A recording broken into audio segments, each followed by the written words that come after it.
So Stuart, we just had a very interesting meeting with Tencent Music management, and it's a very interesting business.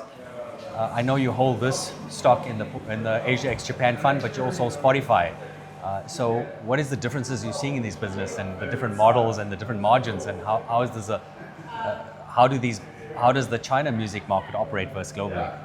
Well, I think as our investors just heard in that meeting there, the big difference is in Spotify and Tencent Music is that is on the content side. So with Spotify, the majority of the market, so about 70% of the market is controlled by the big three labels, so Universal, Warner and Sony. And they have a significant power over Spotify, and with result of that, Spotify's gross margins are significantly below what we see in Tencent Music, where Tencent Music, those three big labels only contribute about 20% of listening time for their users, and with that, Tencent Music's been able to negotiate a fixed fee, whereas Spotify has to pay a variable fee. So, and then also there's a big local music content in China. So obviously Chinese people like to listen to Chinese music, and Tencent Music has built out a very big portfolio where they own the content for that as well. So with that, they get the nicer gross margins, between 40 to 50% for their side of the business, whereas Spotify is kind of around that 30% side.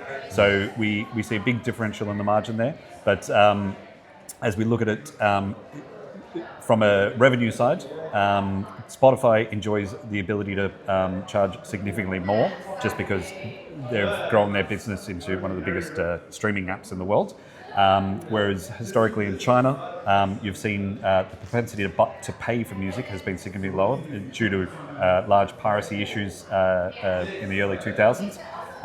But that is now changing, and as we just heard, Tencent Music is starting to be able to earn more and more. So they've gone from low single-digit yuan subscriber revenue per month to now 11, and they plan to get to 15. So they talked about trying to introduce AI music. Hasn't been too successful. Do you think that can take off?